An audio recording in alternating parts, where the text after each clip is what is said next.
You won't believe me, but I have to write this down before it eats me alive. My name is Ethan Marlowe. I'm 17. And something happened to me that science, doctors, even my own parents can't explain. The day it happened didn't come with thunder or flashing warnings. It began like any Tuesday, ordinary, repetitive, full of small irritations and unnoticed blessings. I remember the sound of my mom's voice drifting through the hallway, telling me not to be late. I remember tugging a hoodie over my head, shoving my earbuds in, pretending not to hear. I thought I had the whole day mapped out: school, practice, homework, but none of that would happen. None of that mattered compared to what waited just beyond the veil I never knew existed.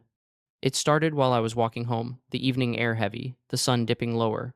I felt something off, like the world had been set slightly out of tune. The cars on the street seemed too slow, the voices of strangers too far away. My heart began pounding so loudly it drowned out the song in my headphones. I whispered to myself, "Why does everything look frozen?" Then came the sharpness. My chest tightened. My knees buckled. The iron fence of the park bit into my palm as I slid down, gasping for breath. The last thing I heard was a stranger shouting, but even that sound collapsed into silence. The silence wasn't empty. It was alive. It wrapped around me like a blanket pulled tight. For a moment, fear flooded my chest. Was this death? Was I gone? I tried to scream, but no sound came. Then I realized I could see, but not with my eyes. My body was on the grass below, motionless, and I was above it, untethered, floating, free yet unsteady. I had heard stories of people leaving their bodies, but nothing prepared me for the clarity of it. Every blade of grass shone sharper than sunlight. Every breath of air seemed woven with soundless music. Fear turned into awe. I felt myself rising, drawn upward by something unseen, like a tide that could not be resisted. I stretched out my hands, but they were not hands light streamed from them. The fear that had clung to me began to loosen, peeling away as if my spirit had been waiting its whole life to remember what it was made for. You know the feeling when you finally remove a burden you didn't even realize you'd been carrying?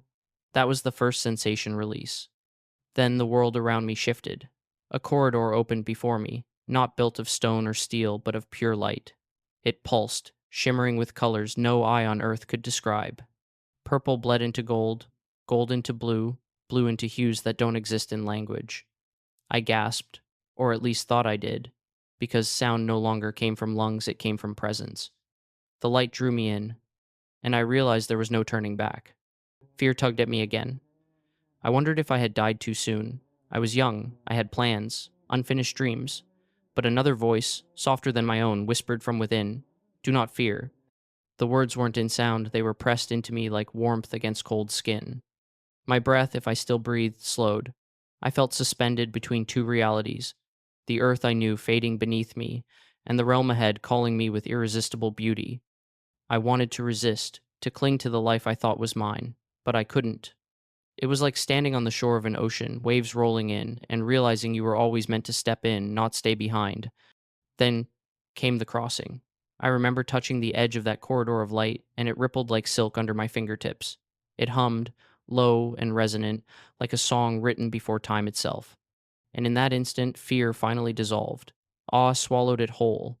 The unknown no longer threatened me, it invited me. That was the moment I knew. I had stepped out of the small frame of my earthly life and into something infinitely larger.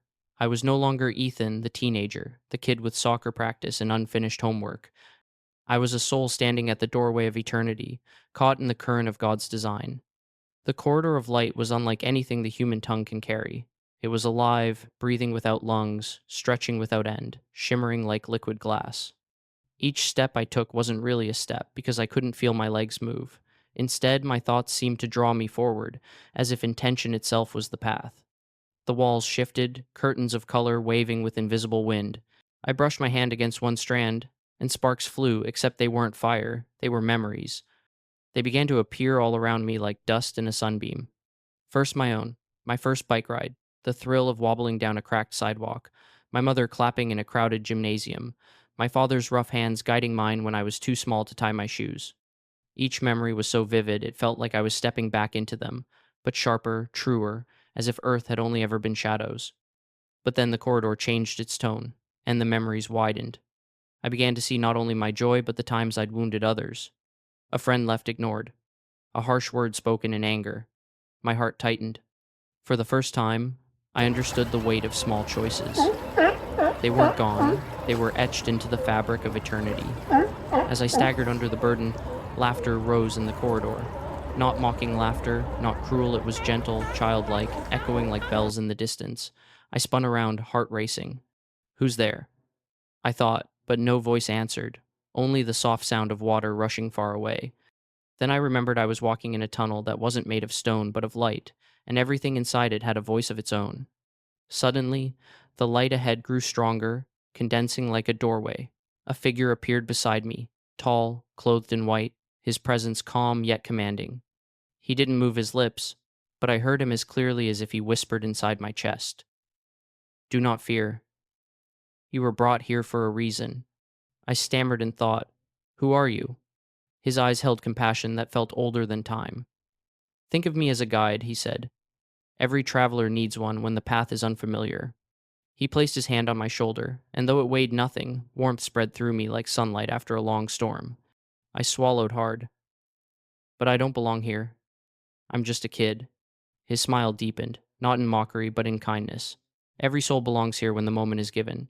Your life is still tied to the earth, but you've been allowed to step across the veil for a time. We walked together, though I never felt the ground. The corridor rippled under us, responding like it was alive, guiding us toward a destination I couldn't see. Each step echoed like the chime of a cathedral bell, reverberating deeper than sound. Wonder filled me. The fear that had tried to chain me was gone, and what remained was awe, a sense of being small yet chosen, fragile yet seen. My thoughts raced. Why me? Why not someone wiser, someone stronger? The guide answered, before I could form the question aloud. Because wisdom begins in the unexpected heart, and your heart is willing to listen. His words sank into me like seeds into soil. I thought of all the NDE stories I had dismissed before, all the testimonies of tunnels, light, angels, and voices. People always described them as metaphors, dreams of a dying brain. But here I was, not dreaming, not hallucinating. The silk walls brushed against me, rippling like they knew I was passing through. The tidbit I didn't expect to learn then was this. Almost every person who reports a near-death experience speaks of this tunnel, but it isn't just a passage, it's a teacher. Every shimmer in the light reveals what has been forgotten, that you are more than flesh, more than heartbeat, more than breath. You are spirit, and spirit recognizes spirit when heaven calls. The laughter returned, faint but present. My guide turned his head slightly and whispered, keep walking. What waits ahead will explain what words cannot. So I continued. My steps carried me deeper into the light, my heart pounding not with fear, but with the wonder of a soul finally remembering where it came from. The light began to thin, like a curtain being drawn back.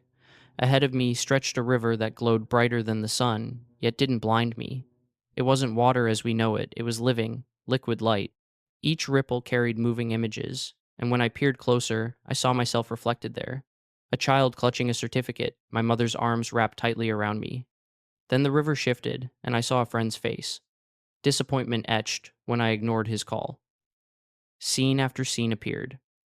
Not random, but purposeful, as if the current itself knew the deepest parts of me. I dropped to my knees at the river's edge, trembling. Why am I seeing this? My words weren't spoken aloud.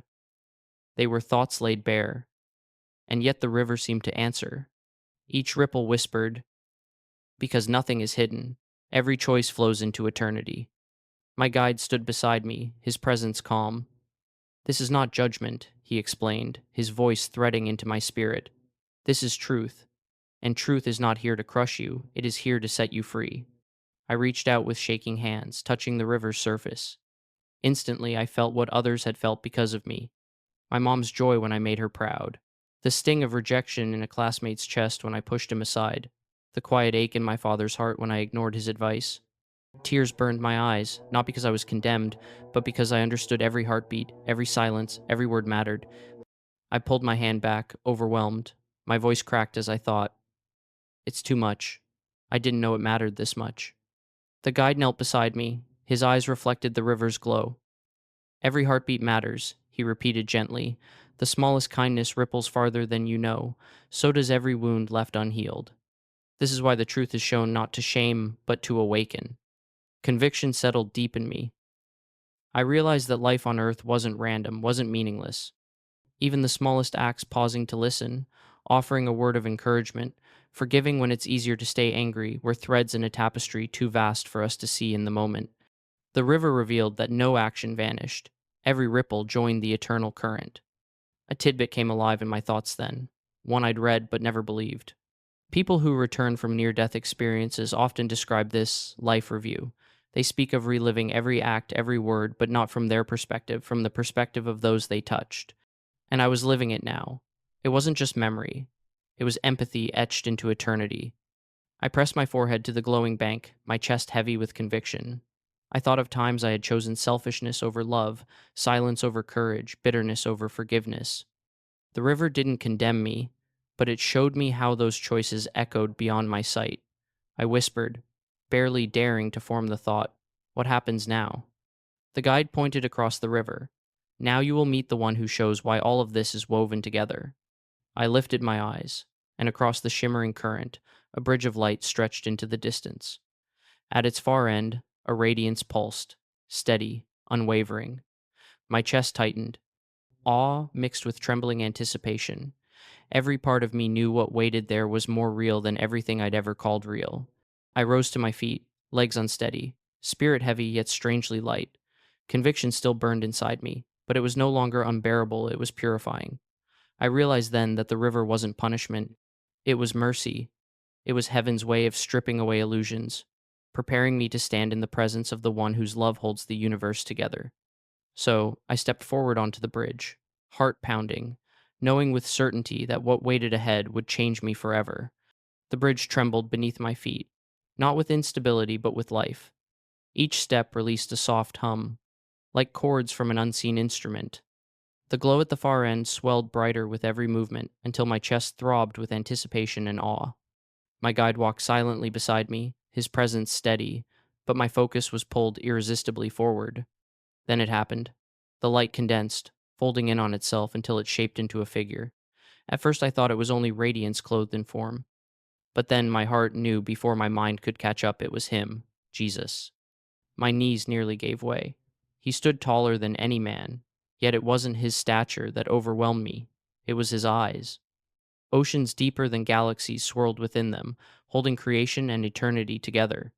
In them I saw stars, storms, joy, grief, and yet the unshakable certainty of love that cannot fail. His hands bore scars, but they glowed with tenderness, not pain. I tried to speak, but my throat locked. I felt like a child caught in the gaze of a father who had known me since before I ever existed. And then, without his lips moving, I heard him. Not in my ears, not outside me, but within, resonating through every part of who I was. "Ethan, I have waited for you." The sound of his voice was not sound at all. It was warmth, light, truth colliding in one pure presence. I collapsed to my knees, words tumbling out of me, though my mouth barely moved. I I don't deserve this. I'm just some dumb teenager. He stepped closer, reaching out his hand. When his touch met my shoulder, it was like sunlight flooding into my bones. My shame melted in an instant. His words poured into me again, steady, calm. "Do not measure yourself by what the world says. You are mine." Tears stung my eyes. The fear of standing in judgment evaporated, replaced with love so complete it left no room for doubt. I understood in that moment what so many survivors have whispered. Meeting him is like coming home to the place you never knew you left. The bridge widened into a vast golden plain as he turned his gaze outward. Scenes unfolded in the distance, crowds, cities, leaders speaking into microphones, decisions echoing across nations. I saw America, a glowing map alive with light and shadows, flickering as if the very spirit of the country wavered between strength and collapse. My heart ached at the sight. He looked back at me, his expression both tender and solemn. "Because there are things coming," he said, his words like both thunder and whisper. "And I need voices who will speak what I show them, not what the world wants to hear." Overwhelming love, that was the emotion that consumed me in his presence. It wasn't love as I'd known it on Earth, fragile and easily fractured. It was love that saw every flaw yet refused to turn away. Love that healed with a glance. Love that made me want to stay at his feet forever. And here was the tidbit that struck me hardest. Countless testimonies from across the world describe him the same way. People from different countries, different faiths, even those who never believed, speak of seeing this same man Jesus' eyes filled with galaxies, love overwhelming, truth undeniable. I used to doubt them. Now, standing here, trembling before him, I knew they weren't exaggerating. They were barely scratching the surface. I whispered, my voice no louder than a breath. Why me? Why now? His gaze pierced deeper, but his smile softened. Because the world is entering a season where hearts will be tested, and I choose the unexpected to carry the extraordinary. My heart thudded in my chest as I realized I wasn't dreaming, I wasn't imagining. I was standing before the one who shaped the stars, the one who carried scars for me, the one who now prepared to speak a message not just for me, but for a nation trembling on the edge of itself. There's a gravity here that presses into your bones, like the hush before a storm, soft, unavoidable, sacred. You feel it too, don't you? A kind of solemn hush that settles over you when truth leans close. I stood there, knees still wobbling from the bridge, and watched as the vision of America spread beneath us like a living tapestry. Cities pulsed, coastlines shimmered, lights winked on and off, not randomly, but according to choices being made in a million ordinary moments. The view was intimate and enormous at once, and it made the chest ache with a responsibility you didn't know your heart could hold. Jesus didn't shout. He never needed to. His voice came as a whisper that carried across the plain, soft as a murmur, yet absolutely clear. America stands at a crossroads, he said. It is not about one man. It is about the heart of a nation. The words landed like seeds in dry soil. I felt them settling, germinating. You continue to hear that whisper in the back of your head now, don't you? It presses like a question. What will you water? I watched leaders rise in the vision figures, stepping onto platforms, faces both familiar and strange. Each spoke and watched as crowds shifted with them. It wasn't a prophecy about a single personality. It was a lesson about what leaders reveal. Jesus turned to me and said something simple that carried the weight of a sermon and the tenderness of a father. Leaders are mirrors. He let that sit in the air like a long, steady sigh. They do not make the heart, they reveal it. That idea struck me harder than any thunder. Think about it. A mirror only reflects what stands before it. If the reflection shows anger, the people surrounding that leader are the ones who carried anger into the moment. If the reflection glows with mercy, perhaps people have been feeding mercy in the quiet. The leader is not the root. The leader is the amplifier. You can feel the truth of it in everyday life, the way words from a podium change how neighbors speak across dinner tables, or how a single headline can tip a mood from hope to panic. It's subtle and enormous at once. Jesus wasn't condemning. He wasn't pointing fingers at particular faces. Instead, his tone was the hush of authority mixed with compassion. Do not worship leaders and do not despise them, he told me, and I heard a murmur of wind through the golden plain like a counsel. See beyond them. See what they reveal in you. You keep hearing that, right? The way it lands, like a soft hand on your shoulder, coaxing you to look inward before you look outward. He showed me neighborhoods where voices rose with hate, clicking like dry leaves, and other places where hands met over soup and smiles and small acts of courage.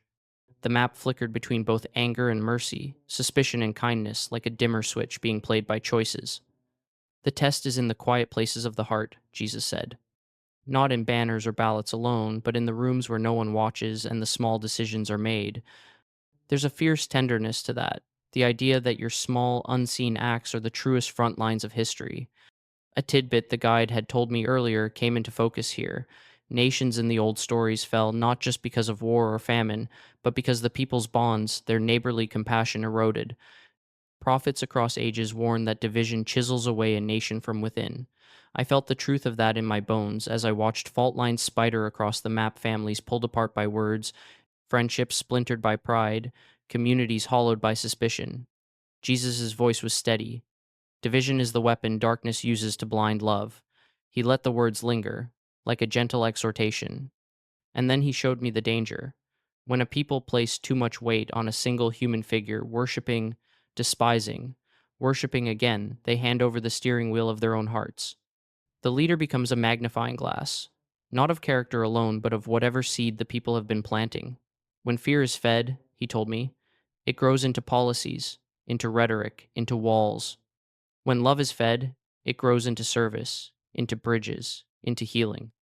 You can almost taste the texture of this choice, like the difference between stale bread and fresh baked hope. There was an urgency that hummed under the quiet of his words, but it wasn't panic. It felt like a warning wrapped in a promise. The moment of unveiling is near, and it will reveal what was sleeping in people's hearts. In one vision, I saw a crowd pivot from shouting to kneeling, no leader telling them, no platform, urging them only a sudden recognition that their enmity hurt more than it helped. In another, I watched neighbors pass by one another like ships in fog, each nursing grievances like cherished trophies. Both paths were possible, both were real. You keep that image the way light flares where kindness is chosen, the way the map glows when a hand reaches out to lift someone up. Jesus placed his hand over my heart then, soft as a whisper, and said, "Tell them, you are not helpless. Every choice matters. Do not lose your soul by worshiping storms. Choose love." His words landed like rain. I felt the weight of that message settle into me. There was no neat political prescription, because the point was never politics. It was posture, how a person bows in their quiet hours. The future, he showed me, is not written by a single vote or a single voice. It is written by the accumulation of ordinary choices, the small mercies, the withheld insults, the brave apologies, the daily tending of love instead of fear. When Jesus spoke about leaders again, he said, "Use them as mirrors, not anchors. See what they reveal, and then choose to prune what bears bitter fruit in your heart." The simplicity of it should be shouted from rooftops. But here it was, a hush and a directive. Tend the garden of your own soul. And as the vision softened, you could sense the invitation. Instead of letting leaders define you, define yourself by love. The gravity remained, heavy but holy, pressing you into the work of choosing kindness today, right now, this very moment, because the future leans on the seeds you plant in the quiet. The vision deepened until every person I saw carried something glowing within their chest. Some lights pulsed bright and warm, others dimmed and twisted like smoke. Jesus gestured toward them, and I realized what I was seeing: seeds. Seeds of love or seeds of fear. Each soul bore them, and every act, every word, every silence was watering one or the other. I stood there stunned. So that's what determines the future? The thought formed before I could stop it. His eyes met mine with an intensity that melted every doubt. Yes. Not armies, not riches, not power. The future of a nation grows from the seeds planted in ordinary hearts. He let me watch. A man holding open a door for a stranger, his seed of love flared brighter, spreading light to those nearby. A woman snapping in bitterness at her child, the seed of fear swelled, spilling shadow outward. I gasped, because it wasn't abstract, it was immediate. Every choice watered something. And once watered, it multiplied. I thought of arguments I'd had, the pride I'd clung to, the apologies I never gave. I saw how my own seeds had spread without me knowing. It wasn't just about me, it was about everyone who walked near me. My silence could ripple into despair for another, just as one kind word could ignite hope in a stranger. The guide's voice rose again, threading through Jesus' teaching. Free will is heaven's gift and earth's burden.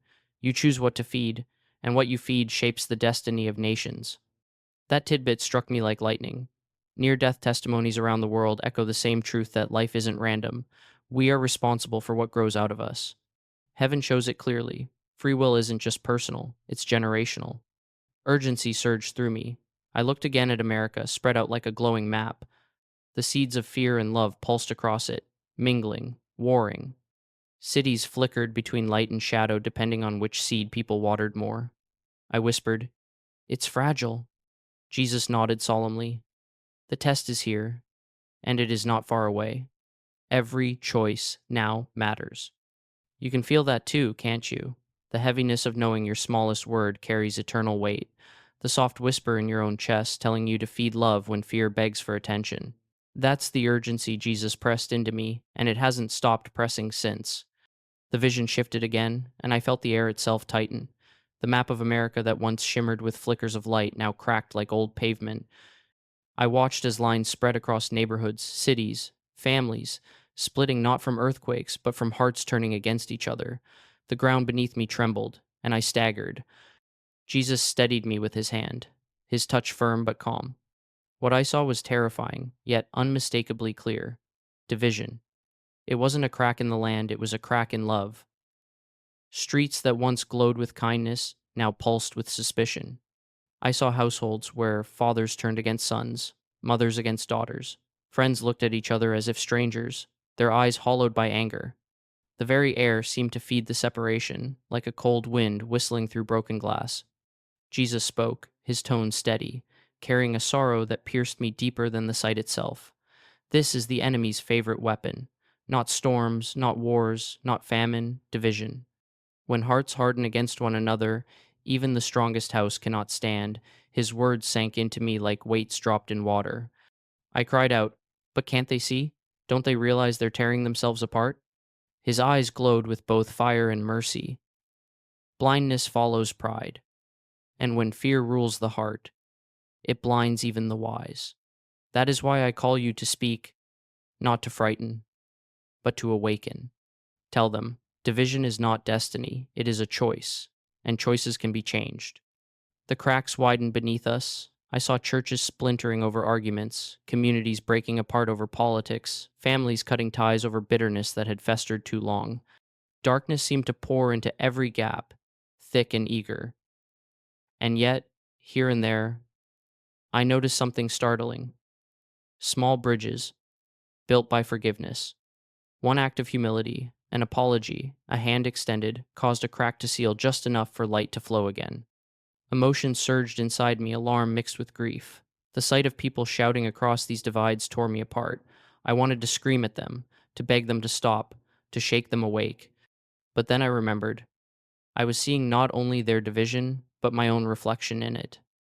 Every grudge I had held, every bitter word, had contributed to the cracks. Conviction pressed heavy in my chest. A tidbit I had once dismissed now came alive. The old prophets had warned of this long before. They spoke of nations unraveling not because of what happened outside their borders, but because of what happened within. When love was abandoned, collapse followed close behind. Division was never just social, it was spiritual. Jesus' hand remained on me as he whispered again, "Do not despair. Alarm must lead to action, and action must lead to love. Division may be the enemy's weapon, but unity is heaven's shield." His words steadied me like an anchor dropped into raging seas. You feel that alarm too, don't you? The awareness that our world trembles, not only from disasters or wars, but from the cracks of hatred in daily life. The whisper you hear urging you to forgive, to reconcile, to bridge the chasm with mercy, it isn't weakness. It's the only way the cracks can be healed. I stood trembling, watching shadows deepen in the fractures of America, but in that trembling I also felt a fire kindle. If division was the true danger, then unity, real unity, born of love, was the only hope. And in that moment, I knew the message wasn't just for me. It was for all of us, every single heart willing to hear. Just when the cracks threatened to swallow the vision, a sudden shift came. The trembling ground steadied. Darkness that had rushed into the fractures began to thin. My eyes lifted, and before me unfolded something so breathtaking I can still feel its warmth against my skin, a golden field. It stretched farther than sight, bathed in a light that didn't come from sun or stars but from love itself. Flowers bloomed instantly where footsteps touched. Rivers sparkled as if filled with liquid glass, flowing with clarity. And in that field stood people, men, women, children, young, old, every color, every culture. They weren't divided. They weren't shouting across lines. They stood together, hands linked, hearts lifted in one great harmony, different voices, yet one song. Jesus looked at me, his face softened by joy. "This is the golden opportunity," he said. "This is what can be. If love is chosen over fear, unity over division." I gasped, "But how? We're so fractured. How do we reach this place?" His gaze met mine, steady and piercing, by the smallest choices. One act of kindness, one word of peace, one moment of courage to forgive. The golden opportunity is not in the hands of the powerful. It is in the hands of the ordinary. That truth rolled over me like thunder wrapped in tenderness. And I realized it wasn't some grand speech or sweeping law that would heal the nation. It was the neighbor sharing bread, the child choosing to comfort instead of mock, the family praying together instead of fighting. It was the accumulation of little lights that, together, set a nation ablaze with love. Hope filled me, washing away the alarm that had knotted my chest in the last vision. You can feel it too, can't you? That subtle lifting in your spirit when you picture strangers embracing instead of condemning, when you imagine fences turning into tables, when you let yourself believe that God's dream for us is still within reach. And here's the tidbit that burns true. Those who survive near death often return with this new vision. They say the purpose of life is not achievement, not status, not survival, but love. Love lived daily, quietly, persistently. Heaven's measure of greatness is not how high you climb, but how deeply you love. In the golden field, I saw faces lifted, not toward a leader on a podium, but toward heaven itself. A vast gathering, thousands upon thousands, not shouting slogans, but singing together, their voices weaving into one tapestry of worship. And the more they chose love, the brighter the field grew, until darkness had no foothold. I whispered, my throat tight, "It's beautiful." Jesus' smile carried the weight of eternity and the gentleness of a father's embrace. This is the vision I hold for the nations. Not uniformity, but unity. Not sameness, but harmony. Different voices, one song. And I knew in that moment, the golden opportunity is not just a possibility, it's an invitation. For me, for you, for every heart willing to plant seeds of love when fear tempts louder. The golden field shimmered, but I began to feel a pull, gentle at first, then stronger, like a tide reclaiming what had drifted too far. My chest tightened. I turned to Jesus, panic rising. "Wait, don't send me back. I don't want to leave this." The words weren't just mine, they were cries from the deepest place in me. Who would want to leave such love, such peace? His gaze stayed on me, steady and unwavering. "Your time here is not finished, but your time there is not over either. You must return." The corridor of light stirred again, wrapping around me like a river about to sweep me downstream. I dug my spirit into that moment, desperate. But they won't believe me. They'll laugh. They'll say it was just a dream, just a trick of my brain. Jesus placed his hand over mine, warm, steady, grounding. Truth does not depend on whether it is accepted. Truth remains, and those meant to hear will hear. His words pressed deep, leaving no room for doubt. And yet, the fear of rejection gnawed at me. You feel that too, don't you? That hesitance to speak, the weight of what others might think. But in his presence, fear lost its bite. It lingered, yes, but it no longer ruled. The pull grew stronger. I gasped, clutching at the air, at his hand, at the golden plain fading around me. My heart ached with resistance. The world I was returning to felt pale, fragile, compared to this. But surrender whispered inside me. If he was sending me back, then his purpose for me wasn't done. The transition came like tumbling through a rushing current. I wanted to fight it, to claw back to the radiance behind me, but his gaze held me even as distance grew. "I will be with you there, just as I am with you here." Those words echoed louder than the pull. And then it happened. Air slammed into my lungs like fire. I gasped, coughing, my chest burning. The ground beneath me was rough, grass damp with evening dew. The sky above looked faded compared to the dome of living color I had just left. People crowded around, faces wide-eyed, voices frantic. "Kid, are you okay?" one shouted, his tone full of urgency. But their words felt faint compared to the silence I had just known. I tried to speak, whispering, "I saw him." The man leaned closer, confusion etched on his face. "What did you say?" But how could I explain? My lips trembled, my hands shook, my eyes darted wildly between this pale earth and the glow still echoing in my chest. Emotion churned within me, resistance mixed with surrender. I didn't want to be here, not after tasting heaven.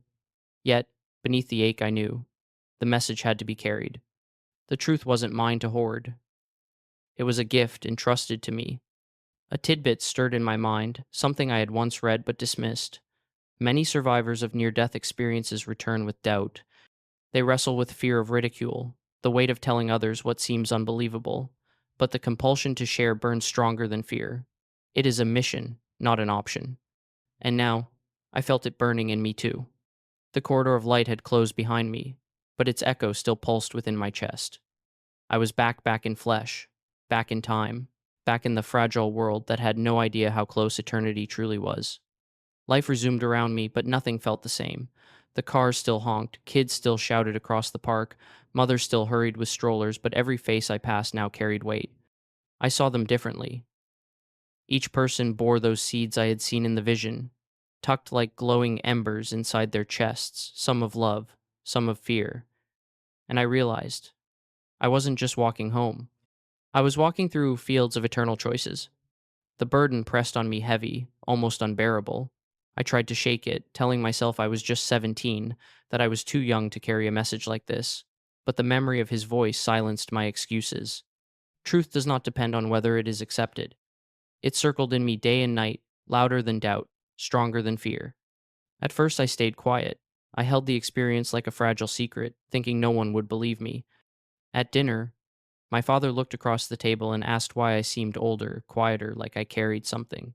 I almost spilled everything right then. My mother's eyes lingered on me too, full of worry. But the words stuck in my throat. I feared their dismissal more than anything. And yet, silence grew heavier than fear. One night I opened my laptop and wrote it down. The corridor, the river, his eyes, his message about America, about leaders being mirrors, about division being the true enemy, about unity as the golden opportunity. My fingers trembled, but the words flowed like water breaking a dam. I whispered to myself, what if no one listens? But then came the warmth again, the same warmth I felt when he touched my shoulder. It flooded through me like a steady pulse, and I knew. It wasn't about everyone listening, it was about the ones who needed to. From then on, I began to share, not loudly, not with polished speeches, but in quiet conversations, in small writings, in moments where love demanded courage. Every time doubt tried to silence me, his voice rose louder. Tell them, remind them, love is stronger than fear. That became my resolve, not to predict headlines, not to argue politics, but to plant seeds. If even one person chose love instead of fear, unity instead of division, mercy instead of anger because of these words, then the mission was worth it. The tidbit I didn't expect was this: survivors of near death often return with a new mission. Their priorities shift, their lives turn upside down, and I was no different. My mission was clear: now carry the message that America's destiny, the world's destiny, isn't written by one leader or one law. It is written in the quiet, daily choices of ordinary people. Resolve burned in me. You can feel it too, can't you? That subtle nudge pressing against your heart, urging you to live differently today, to speak softer, to forgive quicker, to love braver. That's not just memory, it's the echo of eternity calling you. So I walk now through ordinary days with extraordinary eyes. I look at neighbors, classmates, strangers in grocery lines, and I see more than faces. I see seeds. And with every word, every silence, I ask myself, what am I watering? The weight is heavy, yes, but the hope is heavier still. Slow now. Let the edges soften. Breathe with me. You've walked this story, felt its tremors, its whispers, its weight. And maybe you feel the hush too, the same hush I felt when Jesus looked at me and spoke of love being stronger than fear. It isn't just my story, it's yours too. Because every choice you make in the quiet, unseen places is shaping tomorrow. Division may roar loud in headlines, in politics, in arguments across kitchen tables, but division is not destiny. Love Island. And love doesn't demand stages or microphones. It begins in you, one decision, one forgiveness, one kind word, when anger seems easier. I know the world feels fragile, like cracks running through stone. I've seen it, but I've also seen the golden field, where hands clasp across divides, where voices rise not in anger but in harmony. That future isn't impossible. It is waiting, and it begins with seeds planted in your heart right now. So if these words resonate with you, don't let them slip away like a dream you forget after waking. Let them press deeper. Let them guide how you love your family tonight, how you greet a stranger tomorrow, how you forgive someone you swore you never would. And if you feel that stirring yes you, then I invite you to take part in the mission Jesus entrusted. Leave an amen in the comments. Subscribe to the channel so the message continues to reach hearts. And share it with at least 3 friends or family members. This isn't just storytelling, this is sowing seeds. Now is your time to make a difference. Spreading this message is not only an act of love, but also a mission that Jesus himself has entrusted to you.